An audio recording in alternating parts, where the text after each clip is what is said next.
Well, hello and welcome to Ministry Hangouts. Great to see you guys, and thank you for joining us. We're so glad to have the Church Fuel family along as well. You guys, welcome. I'm glad that you're joining us. And if you're watching this after the fact in our archives, we hope that you will get something great out of it as well. You can tweet us at hashtag Ministry Hangouts, and we'd love to get your questions if you have any questions. And we're excited about today's topic. We're going to be able to kind of delve into an area that I find to be very important as a pastor, with a couple of four, that is, pastors' kids, and just talk about how do you raise a great pastor's kid? How do you protect them?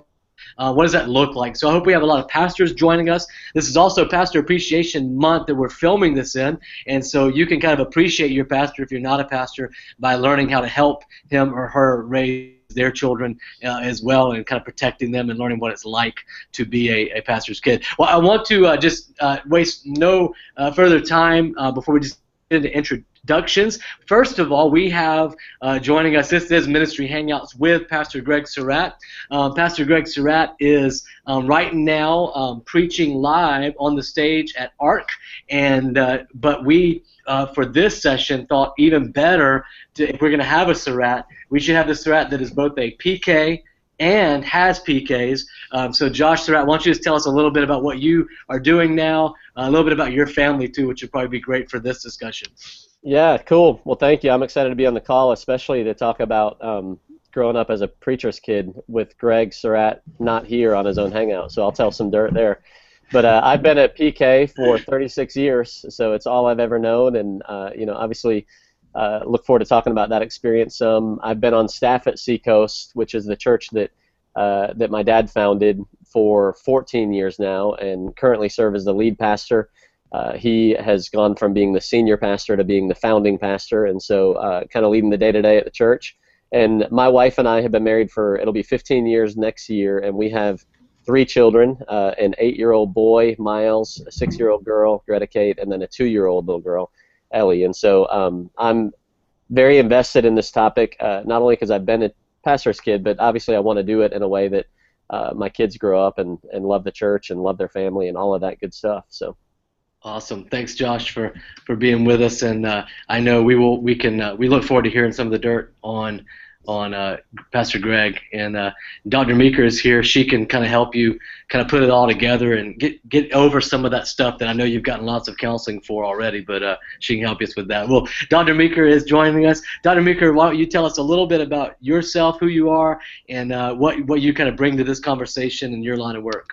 Sure. I'm Meg Meeker, and I'm a pediatrician. I've practiced medicine for over 30 years now. I'm married, have 4 grown children, and my husband practices medicine with me, and we have 6 partners. I'm at my office right now. It's kind of a mess behind me, but just don't look. I'm also an author. I've written 6 books, and I just recently wrote something I'm very excited about called The 12 Principles of Raising Great Kids. It's an online program. I've never done an online curriculum, and so that's up and running. And I've also, I've written some other books, and I speak and host a show with Family Talk, James Dobson, and so it's a lot of fun. I love it. My kids are grown, and I have 2 grandkids, and I know nothing about being a PK because I am not one, so it's kind of fun. And I've been married almost 35 years, so. Well, you know a lot about parenting, and you are going to add a great voice, and you've seen a lot of PKs, and so that's going to be. Yes, I have. And I've great. listened, and I'm sort of a professional listener, Sean. You know, I've listened to parents and kids for years and years, and you glean a lot just by listening. Absolutely, absolutely. Thank you so much, Dr. Meeker, for being with us. And then on my far left here, we got Barnabas Piper. Barnabas, just tell us a little bit about yourself, and you've got a book that is out. Tell us a little bit about that as well. Absolutely.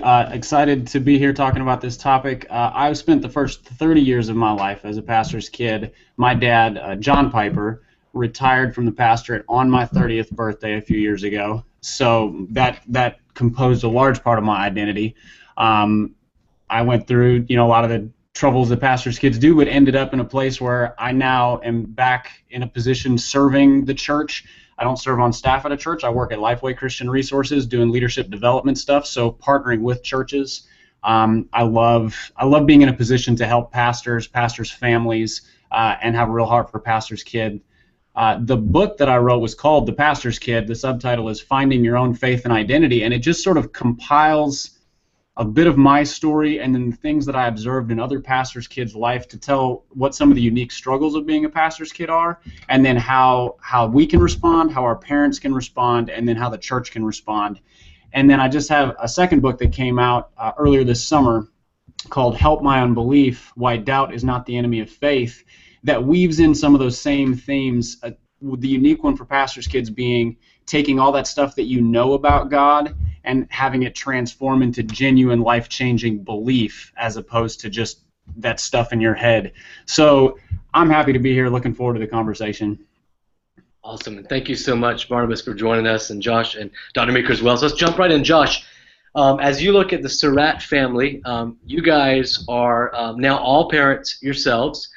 You're leaders, all leaders at Seacoast, actually. I mean, even stayed local to your dad and your mom, and deeply engaged in the church. But obviously, all have stories that got you there. But what did Pastor Greg do? And of course, Debbie, who I think will your mom, who will come in to a lot to play in this, just to help you love the church and to stay. You all love the church now, and I'm sure there were times when you didn't, but they did something right in that regard. What do you see? Yeah, well, first of all, I would say what you say is true. We are all involved in ministry right now, all love God and are kind of living out our own faith. But if you had taken a snapshot at various points along the way, that was not always a story. And so just to encourage whatever pastor is out there that would say, that's not our story right now, that was definitely not ours throughout. I had my own season of kind of running from God, making some mistakes in my 15 to 18-year-old years. It wasn't until I got to college that I actually took on that faith. But I think in spite of that, the reason I say that is because I don't know that, I think if Dad were on the call here, he would probably say, we didn't do everything right, and they certainly didn't. They certainly made mistakes, but thankfully, God is provident through all of that stuff. And but one of the couple of things they did great. One is, I think I would say attitude is everything.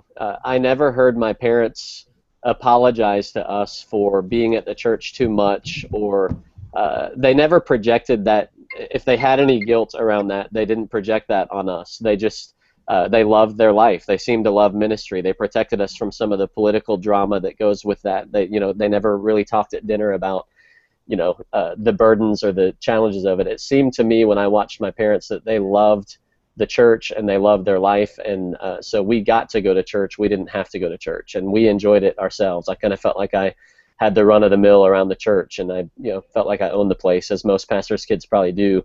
But then apart from that, Dad was real involved in our lives. He coached my varsity basketball team in high school. So every afternoon when the church probably had gone from a church of 500 to a church of 3,000 during those high growth years, every afternoon at 3 o'clock in the afternoon, he was at the gym with us coaching our teams. I can't remember him ever missing a basketball game or a football game, any of that stuff. And so we just had a good relationship that wasn't centered entirely around church, although it was a big part of it. But even when I was running during those years, I wasn't active in my faith, following Christ. He was involved in the things that I was interested in, which was sports and school. And so he was just always there, and we had great conversations. He never compromised his standards. He would call me out for doing things when I was doing wrong, but he was always involved in a relationship with me. And so I don't want to dominate the conversation. I want to learn from these guys. But one more thing that I would say that I have learned personally and tried to emulate is he was the same person on the stage as he was at home. And so if you've ever heard Pastor Greg preach, he's very down to earth. He's tells a lot of stories. He's funny, and there was never a disconnect to me from the guy I saw up on that platform and the guy who was at home. And so I know he wasn't perfect in those ways, but it definitely it was the same guy for me all the way through. So I had a lot of confidence that his faith was real. It wasn't just something that he put on, on the weekends. That's good. I remember early on, I came on staff at Seacoast, and it was pretty far removed, but it was close enough that people still talked about it. The fact that your dad had one time actually missed a Saturday night preaching because a basketball game got rescheduled all of a sudden, or a football game, one or the other. I can't remember which one it was. And I remember, at that time not having any children and being so concentrated on the church, and I just couldn't believe it that, he just was like, okay, you're preaching, somebody else, doesn't matter about the series, doesn't matter what we were supposed to do, I'm going to the game. And that was so impressive to me. Dr. Meeker, just like as a physician, pastors and physicians very much so, there's emergencies, there's on call, that separation of life and work balance and all of those things that people talk about, it's not really always a reality for those in a high stress type of job like pastoring or like being a physician. What do you think are some of the mistakes that parents in those types of high stress positions can make when it comes to their family, and even when that can't be always balanced, there's still something that you can find maybe? Well, I think that it's important, because my husband and I work together, so we're sort of in the same pot, if you will. And I think that it's really important that you not let your work run away with you. And I think people, like these gentlemen in high positions where you're pastoring, you've got a big church, and people want something from you all the time, and then when there's an emergency, they want you there with them. And I think that it would be very easy as a pastor to feel like you need to constantly, help people, accommodate people, particularly if that's it's your work and your mission. It's hard to know, how do you stop that? My husband's very much like that with medicine. Medicine is very much his, he does it because he loves Jesus, and he really feels that he just pours out for his patients. So I think that not letting your work run away with you. I think another thing that's important to do, and I think you have to train yourself to do this, you have to do it deliberately, and that is to learn to compartmentalize, and that when you walk out of church, you turn off, you put on your home hat. I learned to do that. I'd have to leave work, and then also when I would walk in the kitchen and be with my kids, you have to really be there. You can't just have your body there. And I think you can train yourself to do that, because I think that what children need is they want a parent's presence and attention.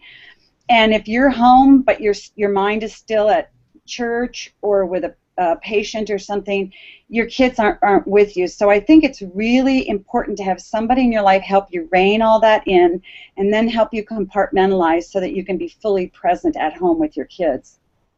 That's good.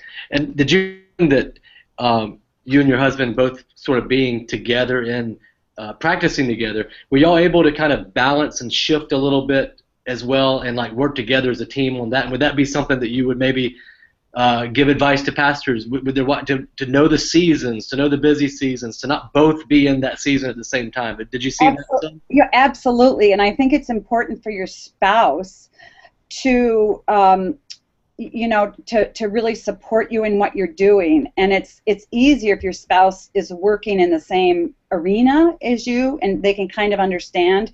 Because I think the last thing you need is somebody sort of harping on you all the time, stop it, stop it, stop it, and that can be really hard. But yeah, my husband and I have a really great partnership going with our practice.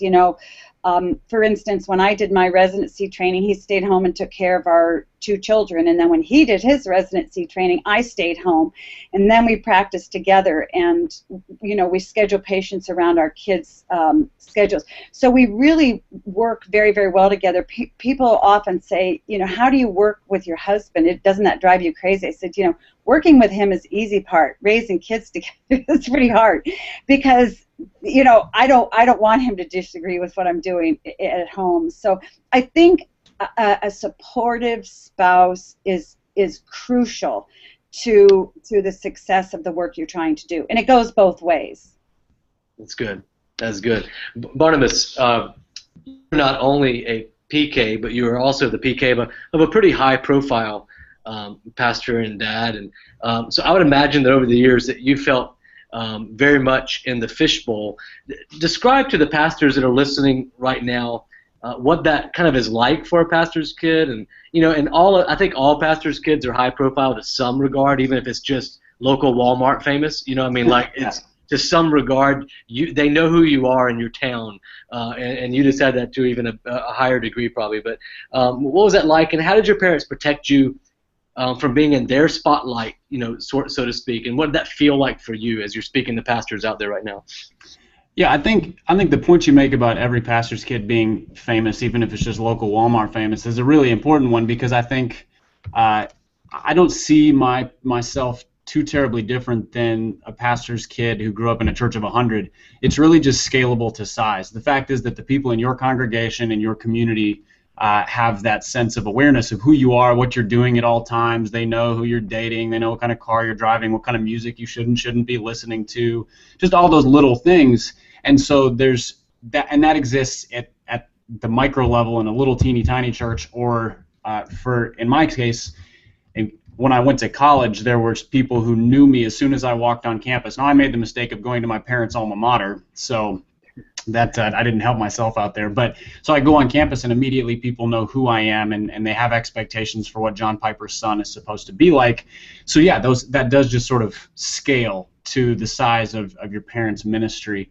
What my parents did really, really well to help me was they never took themselves very seriously. My dad is a humble guy. He is very aware of his influence, and he's very aware that kind of influence carries a lot of weight, and he's very aware that he's not really all that special. He's not any more special than anybody else, and so I wasn't raised to have a big head, and I wasn't raised by somebody with a big head. And my mom is one of the most level-headed people I've ever met, just steady as the day is long. And so having a prominent last name for me was never something that I looked at and thought this gives me a leg up on anybody else.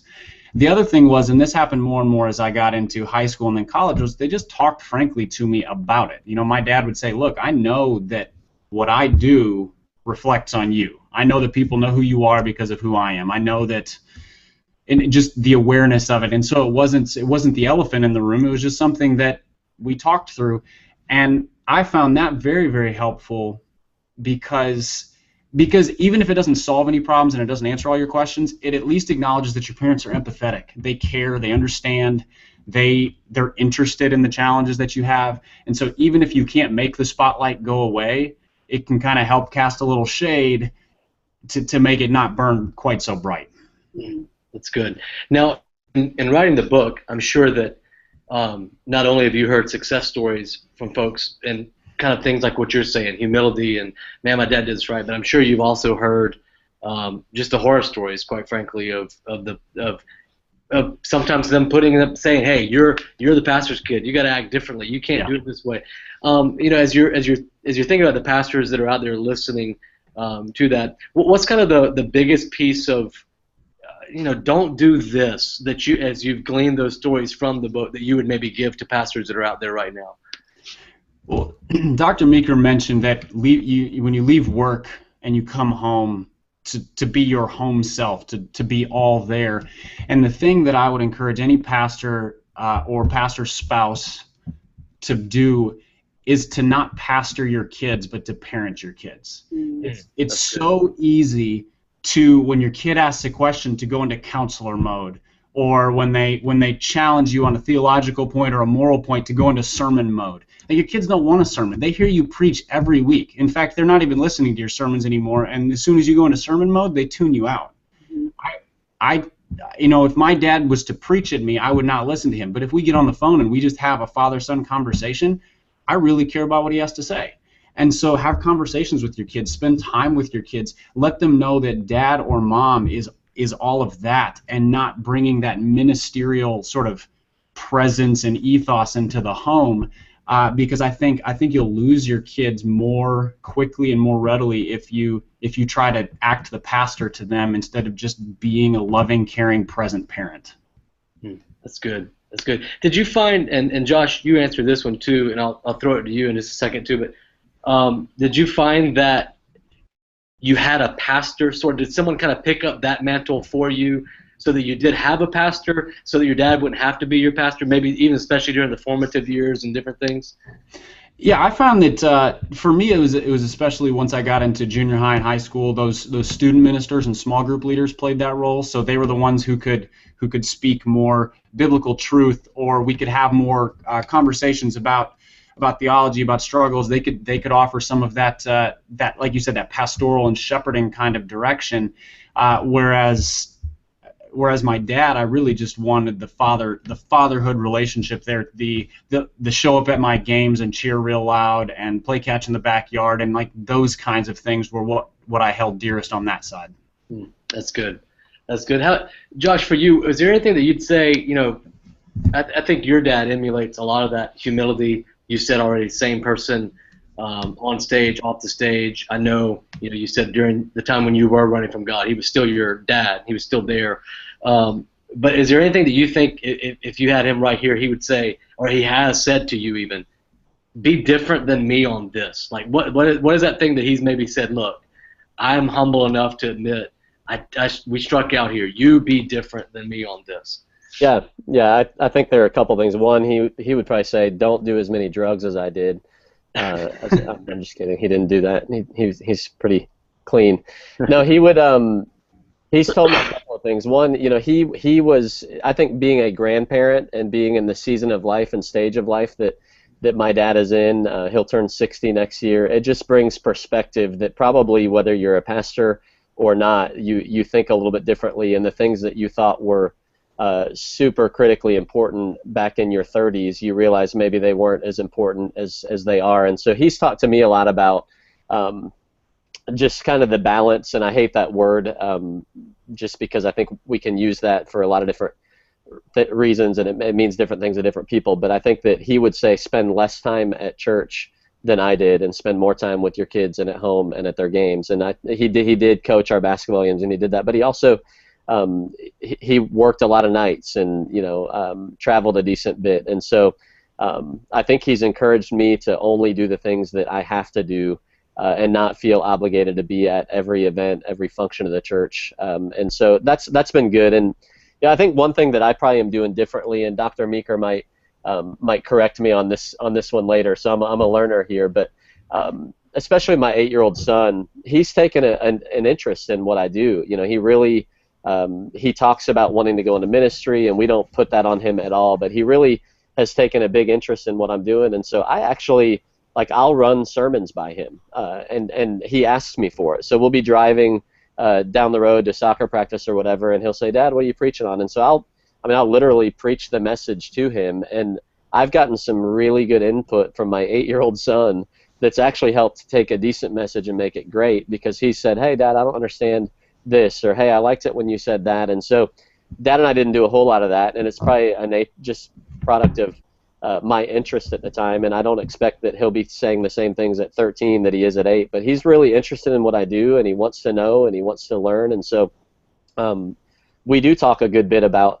that stuff, and he loves it, and he's interested, and he gives input to it. And so those are a couple things that I think would be a little bit different, and I do have an awareness that that's probably going to change as he grows up and is less interested in his dad being his hero. And I know there comes a season where, at least for me, Dad went from he could do no wrong to he could do no right, and so I'll need some coaching during those seasons. But right now we're in a cool place where they want to know that we celebrate. I mean, we give them the keys to the church, and when we're there, they can play around, and they kind of feel like they own the place. And I think we'll talk about perks probably later. We want them to love the church. We want them to take pride in the church, and so he'll kind of he'll serve as a greeter, at the front door when he's at that service, because he just takes a lot of pride in doing that. My daughter Greta Kate as well. So we actually kind of are getting them plugged in and letting them serve in ministry like we would expect anybody else, in our church. But I guess they're able to be church members as well and take ownership and be involved in that stuff. That's good. That's good. I thought your sermons were getting better. Now I know that's exactly what it is. I know what's going on. He brought in a ringer. That's right. That's right. Hey, if an 8-year-old can't understand it, then probably most of your church can't either. So. That's a great filter. Dr. Meeker, Josh said something that reminded me of some conversations we've had in the past too, of just the importance of that we sometimes underplay of just time, just that what kids really want is this time. Talk a little bit about that, and especially to the audience of pastors who are no different than other professionals, but I mean, all professionals struggle with this. But I do think you talked about it earlier. There's always somebody that wants something and needs something from a pastor, and so time is their greatest commodity, oftentimes, and how important that is to raising children. Yeah. Yeah. Well, first of all, Josh, I think it's fabulous that your son wants to do all that. I think it's wonderful because, here's the thing. Kids just want to live life next to their parents, and they want to feel that their parents want to hear what they have to say, and if their parents respond, it makes them feel very smart, and that makes them feel good. I mean, the fact that you're allowing your 8-year-old to critique your sermons and then you make changes.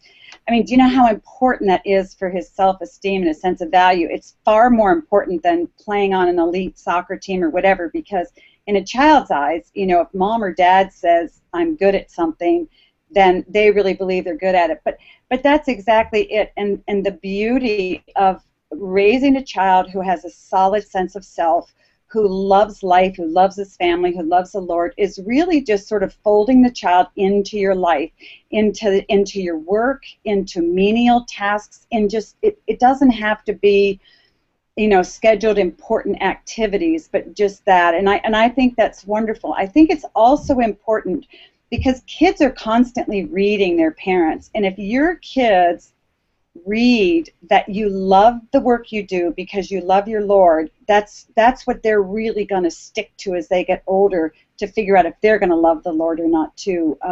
So I think that authenticity and the humility is wonderful, and I think that's very attractive to children, and they want to be with you when you're that way.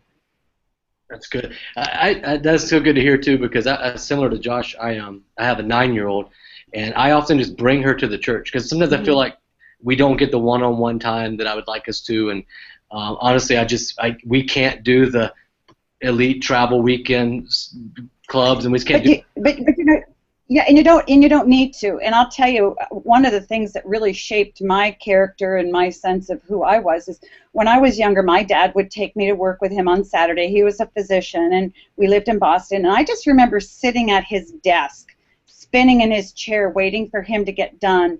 And the fact that my dad brought me to his work and let me sit at his desk, I felt like the smartest person in the world. And it does so much for a child's sense of being loved and valued and cherished. And it just those very, very simple acts. So I think the more you can fold your children into your day-to-day life, the better off they'll be. I'm so glad to hear that, because that means Josh and I aren't doing something dumb. So that's good, because if you look right over here, this is my son's desk in my desk. I love it. He actually calls himself Pastor Sam. He's 4. I don't know if that's theologically correct or not. He says he's on staff here, and he walks around like he is too. But he has a bag. He has a bag that he carries. It looks just like the bag I carry. He's got a desk, and he would preach for me this weekend if I would let him. It wouldn't be very good, but he would do it in a heartbeat. So at least I've met some pastors who act like 4-year-olds, so I don't know. He might fit right in. That's true. Now, Barnabas, what was that like for you as far as just the work life? How did that shape you at all? Were you up at the church with your dad? Did you see what he did? Did you know what he did? I mean, or was it kind of a separated thing for you? My dad kept his office at home for the most part, and so he had an office at church for things like appointments and meetings, and our life was incredibly rhythmic, and as I'm sure a lot of pastors' families are, where Tuesday was staff meeting day, Wednesday we had church in the evening, Friday, Saturday was sermon writing day, which he did at home for the most part, which meant that his work was kind of kept to himself a lot, but he was close by and we had access to him. So he would come down and have lunch on Saturdays, or could take a few hours and come to, a Pee Wee football game when I was playing or something like that. So his was more of a segmented life, but those segments for the family were always there. So that was a significant thing. But in terms of being present at the church, Josh mentioned sort of having keys to the church, and And I did literally have a set of keys to the church by the time I was in high school, so I could go and just have free reign of the place, which may not have been the best idea when I was in high school, but it was sort of a second home. I was very comfortable there. I could come and go from the church office. It didn't feel like I was intruding on somebody else's place of business, but sort of walking into a family business, if you will. So it's just, hey, how's everybody kind of thing. And so I felt very comfortable, and I've always felt that way at churches. I walk in and I just kind of go, oh, this is my environment. I know this space. Yeah, that's good. And you talked about a little bit of just those teen years. So for both you guys, dealing with teens is hard. Dr. Meeker can attest to that, as she said. All of hers are grown and out of that teen range as well, and she's in the phase of grandchildren, which is a different phase. And for Barnabas and Josh, what would you guys say if you could go back and talk to 16-year-old, 15-year-old Josh, 15-year-old Barnabas, and you could kind of just help them through that time? What would you say? And because I think as you're doing that, there's a pastor out there right now who's got a 15 or 16-year-old, and Josh, when you're talking about, and I'm talking about our 9-year-olds who love everything we're doing, they're going, bro, just wait. And you guys have been through that on the other side. So what would you say to 15, 16-year-old Josh? It's a good question, and it's a hard one, because for me, it was about 15 years old till about 18 that I was I was running from this stuff. I say it that way. I never felt like I was running from ministry because I didn't like what my dad was doing, or I felt this pressure that was on me. I just was fully engaged in school and sports and partying and kind of sowing some of my wild oats. And so but the big thing I did in that age group is I didn't feel like I could tell my parents some of my struggles or some of those faith things, but I also didn't have anybody else that I could talk to about it. And so I would say I love what Barnabas said earlier about being a parent, not a pastor. To a 15, 16-year-old version of me, I would say, hey, have somebody that you can talk to these things about. It doesn't have to be your dad, because you don't want to get in trouble for sharing certain things, but have somebody, a small group leader, a youth pastor, somebody that you're able to talk to. And to the parents that have those kids, and really to me, who in the future is going to have those kids, I think we just have to be intentional about widening our circle of influence for our kids and having people in their lives that we know when they quit talking to us, they'll at least have somebody that they can talk to, not in this strange way to keep spying on your kids and having information, but in a, hey, they're going to need somebody to coach them, to counsel them through the seasons that they don't really want to talk to mom and dad about that. And so, I'm trying to be intentional now about, as Miles now is getting ready to move into this kind of 10, 12, 13-year-old deal where I'm trying to transfer some of my influence into some of my circle of friends that will be able to, kind of coach him and counsel him through certain seasons of his life. But yeah, to the 15-year-old version of me, I would have smacked him really hard and told him to quit doing some of the things he was doing because I wasn't making the best choices back then. But how do you do that, Dr. Meeker? As far as every parent probably struggles at some point with the realization that their teen has stopped talking to them, won't talk to them. There's probably some success stories of that not happening, but I feel like that's a consistency. How do you stay in that place where they'll talk to you? How do you broaden that to other people? What's the healthy way to do that? Well, it's interesting because you guys are PKs and my kids weren't. But when my son was 21, I was going to give a talk somewhere to some parents, and he said, well, Mom, what are you going to say? And I said, well, what do you think I should say? And then I thought, oh. And one of the things that he told me, well, the first thing he said is just tell the parents to quit acting like jerks. What do you mean? And he said, and our kids went to parochial school, Christian school. He said, I'm so tired of, showing up someplace and the parents are acting just like the kids. And he said, I really appreciate you and Dad never did that. But he said how important it was. He felt very secure because he knew our friends pretty well. And what we had, when our kids were in high school, a number of mothers and I sort of formed a coalition, if you will, that we kind of knew where the kids were. And we told all the kids, if you're ever in trouble anywhere, you can call any one of us and we will pick you up wherever you are, no questions asked. So we built in a safety net for all those kids, and we really meant it. And my kids knew those women very, very well, that they could do that.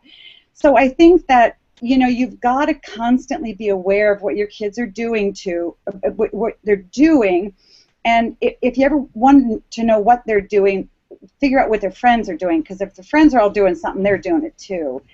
And so just, you don't want to act like a friend, because teenagers don't respect that, and it gives them the creeps. You know, a lot of mothers try to dress like they're 17, 18-year-old girls, and that makes the girls feel creepy. So don't do that, but you do want to be right in the background, you know, helping the kids, guiding them, and talking to them. And one of the things I did, you know, I taught for years on abstinence, and I would lecture, and I go around and I taught my daughters. And believe it or not, when they were teenagers, a lot of my kids' friends thought that was kind of cool, which I was amazed at, and they wanted to hear what I had to say. And they realized that they could ask me questions, and they asked me questions all the time. So I think it's really important, as you guys are saying, that teenage kids have somewhere to go and somebody to talk to if it isn't their parents, who they know will have their back, and be truthful with them. That's good. How about you, Barnabas, as far as if you could go back and talk to 16-year-old Barnabas, what would you want to say to him, and what are you saying to that dad or mom who's struggling right now with that 16-year-old? I have a lot of things I would love to say. I'm not sure that 16-year-old Barnabas would listen to any of them, however. That was not one of my strong suits at 16. I think the biggest thing that I struggled with through my teen years, even up into college and my early 20s, was not the out-and-out rebellion. You know, there are pastors' kids who just bail on everything. They get fed up with the drama, the criticism, the hypocrisy, the whatever it is, and they just bail. And that wasn't my problem. I always had a deep respect for the church in a lot of ways. My problem was that there was a disconnect between what I knew and what drove my life. And there was this gap in the middle where I just was sort of, I lacked an identity. And what I would tell my 16-year-old self is, put away all the flannel graphs, put away all the curriculum, all the Bible lessons, everything that you've been taught, and go dig into Matthew, Mark, Luke, and John and figure out who Jesus is. Because the Jesus who I got an impression of growing up was, I mean, I could list the 5 solas, I could argue Calvinism versus Arminianism, I could define, you know, I could talk soteriology, pneumatology, whatever, but I didn't really have a deep affection and personal knowledge of who Jesus was, and that's what was missing, because that's where identity is found. That's where confidence is found, in terms of everybody expects me to be this way, but that's not actually what Jesus expects. Jesus asked me to be this way.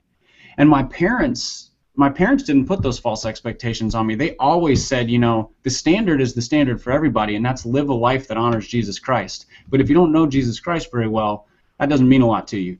So that would be the first thing, because I think that solves the expectation problem. It solves a hope and anxiety problem. You know, if you're not sure, and it solves a sin problem, because you're just coming back time and again to, who is Jesus?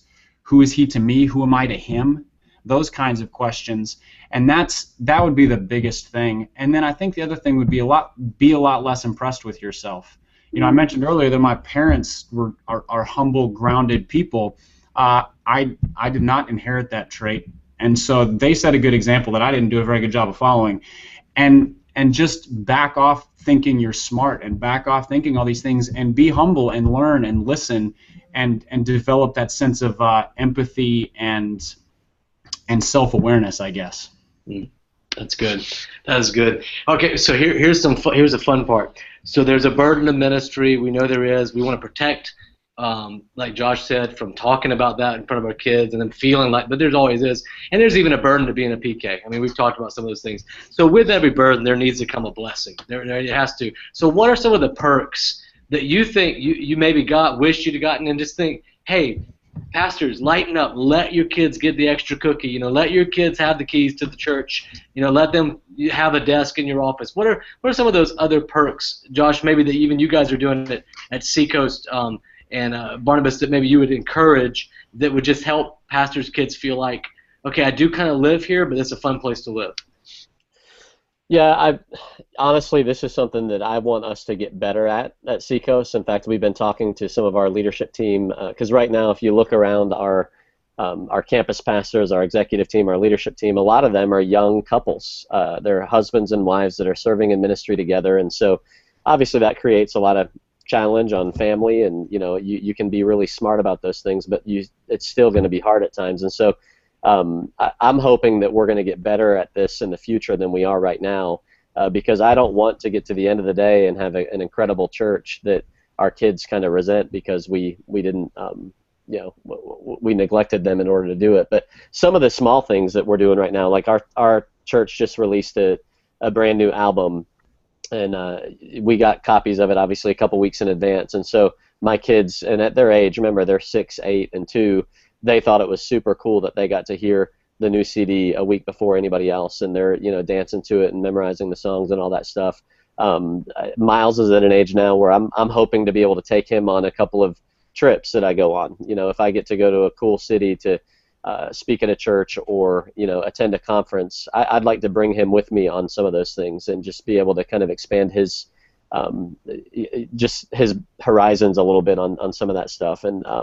And then, yeah, like we played flashlight tag in the church growing up until 2 o'clock in the morning and brought all of our friends in and did it. And like Barnabas said earlier, that might not have been the wisest choice, but there were a couple of broken computers or windows from time to time, but I think it's worth it in the sense that the church is associated to us as kids or your kids as a place that they're also having fun, they're taking ownership of and loving. So, but I'd love to hear Barnabas's thoughts on this because I definitely think we need to grow and get better at the perks side of it, especially for our kids. Yep. How about you, Barnabas? What are some things that you did or wished you had? Yeah, I think the things that I look back on with some of the fondest memories are, it's the 2 a.m. flashlight tag. It's having access to go use the pool table in the youth room whenever I want to, like it's my own house. I mean, my family never owned a second home, but I kind of had one, and we were within walking distance of the church too, so we could go use the gym, we could go use the pool tables, the foosball tables, those kinds of things, and it wasn't frowned upon. Nobody came in and told me I couldn't do that, and so there was an environment of, oh yeah, you're welcome here. And that if that had not been there and I had been kicked out every time I came in, or they got chased off or told you're going to break something, don't do that, I think my feelings towards the church as a body would have been a lot more negative. I think there's great advantages to knowing which Sunday school classes have the best pastries every morning. And it helped me survive a lot of Sunday mornings, just going Dunkin' Donuts here and Cherry Danish there. And those are perks for all the church kids that they just don't know about. But I think what Dr. Meeker said earlier about having that sort of that familial group, my best friends to this day from my childhood are all church friends, not school friends, not neighborhood friends. And I think that's in large part because of the unique environment of the church that we had.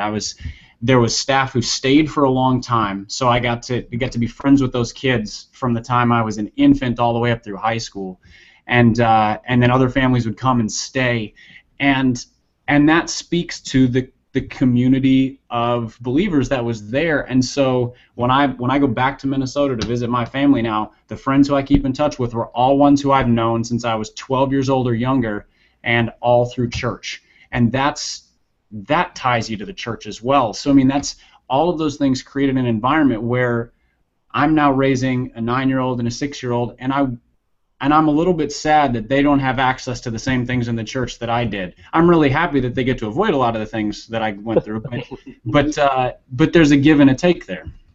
Yeah, you come visit Seacoast every now and then, and Josh will give them access to the double stuff room.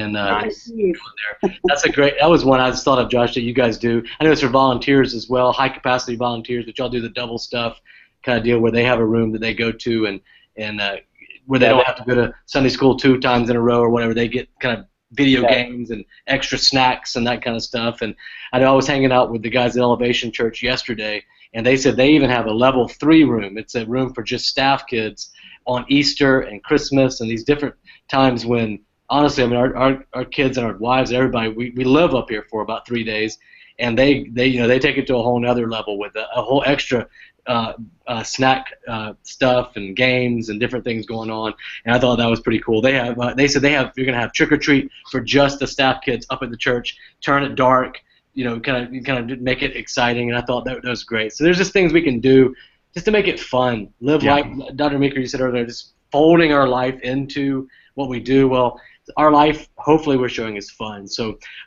thank you, Dr. Meeker. Thank you, Josh. Thank you, Barnabas, on behalf of Pastor Greg, just for sharing with just pastors out there who maybe are struggling through some of this, who are just making it through, or maybe like Josh and I and even Barnabas look ahead and go, ooh, the teenage years are coming.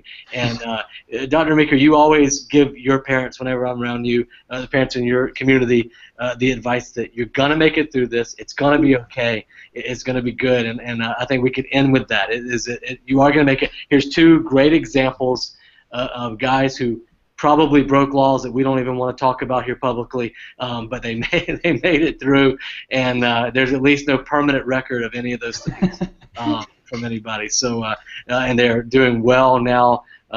So last time before we go, Dr. Meeker, tell us real quickly what's going on for you with the 12. Yeah, I started something about 6 months ago called the Strong Parent Project to write some curricula, just because I think that parents need a lot of encouragement and help. For instance, I think the teen years were pretty fun. I enjoyed them, and they don't have to be horrible. But I wrote 12 Principles of Raising Great Kids. It's an online curriculum, and it talks about just giving your kids the big stuff. Don't worry about the little stuff. I think parents get so bogged down in the little tiny details and stressing and worry, and I think that if you look at sort of what Jesus tells us to do, parenting, there isn't a whole lot of parenting advice in there, but he talks about getting the big stuff right. So that's what I wrote about, 12 Principles of Raising Great Kids, and it's online, and just go to my website, you can find it. Awesome. And Barnabas, tell us again where we can find your book, the name of the book, your PK book, and your latest one. Yeah, so the first one was The Pastor's Kid, Finding Your Own Faith and Identity. It came out mid-2014. You can get that Amazon, BarnesandNoble.com, wherever. The second book is Help My Unbelief, Why Doubt is Not the Enemy of Faith. And it's a book just looking at how our questions feed our faith. Essentially, that's kind of what it looks at. So for pastors and pastors' kids especially, I would just say, don't be afraid of your kids' questions. I didn't really have a chance to say that earlier, but it just comes to mind right now. Is if your kids are questioning the Bible, they're questioning Jesus, they're questioning you, don't fear those questions. Those are opportunities for the Holy Spirit to use your answers to feed your child's faith. So that's in that second book. So The Pastor's Kid and Help My Unbelief are the 2 books. That's great. Awesome. Thank you guys so much. Join us again next time for Ministry Hangouts, and we look forward to continuing these conversations. And let your friends know about this. They can go to the archives. There'll be a replay of it as well. They can go to churchfuel.com and sign up for the replay notice just to know that it's coming out. And we're so thankful for you joining us again, and we'll see you next month.